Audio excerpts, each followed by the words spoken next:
एक टेक्नोलॉजी होती है जिसको कहते हैं इमर्सिव टेक्नोलॉजी, जो आज के युग में आधुनिकतम म्यूजियम जो बन रहे हैं उसमें इस्तेमाल उपयोग में लाई जा रही है। तो उस टेक्नोलॉजी को मिलाकर वह 5 दीर्घाएं होंगी।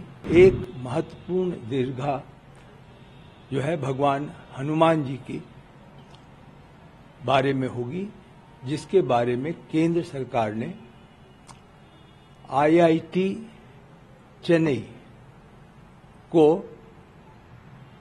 कार्य सौंपा है। कुछ महान आत्माएं आंदोलन के समय उन्होंने अपना जीवन दान दिया।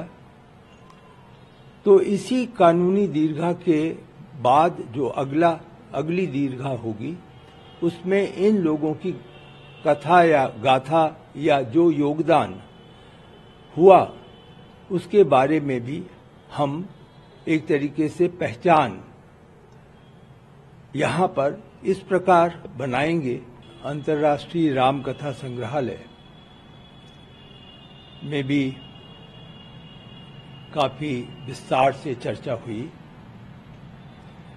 यह अंतिम रूप दे दिया गया है कि संग्रहालय में 12 कक्ष या गैलरी दीर्घा जो होती है वह होगी, जिसमें मुख्य रूप से जो उसका नीचे का तल है, भूतल है, प्रथम तल है और जो दूसरा तल है, मिला करके ये दीर्घाएं हैं। 5 उसमें ऐसी दीर्घाएं हैं जिसमें जो लेटेस्ट टेक्नोलॉजी या तकनीकी उपयोग करके और 3D और 7D के माध्यम से, और एक टेक्नोलॉजी होती है जिसको कहते हैं इमर्सिव टेक्नोलॉजी, जो आज के युग में आधुनिकतम म्यूजियम जो बन रहे हैं उसमें इस्तेमाल उपयोग में लाई जा रही है। तो उस टेक्नोलॉजी को मिलाकर वह 5 दीर्घाएं होंगी। उसमें से एक महत्वपूर्ण दीर्घा जो है भगवान हनुमान जी की बारे में होगी, जिसके बारे में केंद्र सरकार ने IIT चेन्नई को कार्य सौंपा है, धनराशि भी दे दी है और अगले 5 माह में हनुमान जी के कृत्य जो रहे हैं, मुख्य रूप से जिनका संबंध भगवान राम से है, उसका भी एक दीर्घा बनाई जाएगी। यह भी निर्णय अब अंतिम हो गया है कि जो राम मंदिर से संबंधित कानूनी पक्ष है, वह पिछले 500 वर्ष के जो भी अभिलेख या जो भी तथ्य होंगे उनको प्राप्त करके और एक कानूनी दीर्घा या कानूनी कक्ष जो केवल एकमात्र भगवान राम के इस मंदिर से संबंधित जो भी डेवलपमेंट हुए थे उनके बारे में होगा, जिसकी पिछली 500 वर्ष की अवधि तक सीमित रखा गया है।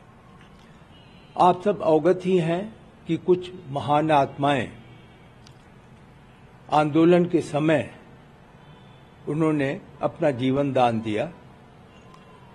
तो इसी कानूनी दीर्घा के बाद जो अगली दीर्घा होगी, उसमें इन लोगों की कथा या गाथा या जो योगदान हुआ उसके बारे में भी हम एक तरीके से पहचान यहां पर इस प्रकार बनाएंगे कि वह सदा सदा के लिए अमर रहे।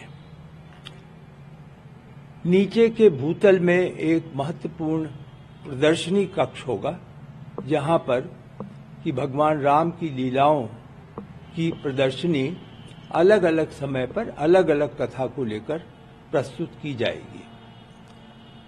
अन्य दीर्घाएं जो हैं उसमें एक अंतर्राष्ट्रीय भगवान राम का संदेश और महत्व क्या था उसको दिखलाया जाएगा, और उनकी जीवन गाथा और अयोध्या का महात्म यह सभी चीजें जो अन्य दीर्घाओं को आवंटित किया गया है। अब अगला कार्यक्रम या कार्यवाही या जो सौंपा गया है कार्य, वह है कि इन सब दीर्घाओं की जो स्क्रिप्ट है, क्योंकि स्क्रिप्ट से ही बाकी तकनीकी कार्य शुरू होता है, तो इस स्क्रिप्ट को सौंप दिया गया है। यह लिखा जाएगा, न्यास उस स्क्रिप्ट की स्वीकृति देगा और उसके बाद तकनीकी वहां पर दीर्घाओं का एस्टैब्लिशमेंट होगा। अनुमानित है कि लगभग 9 महीने इस कार्य के लिए आवश्यक होगा।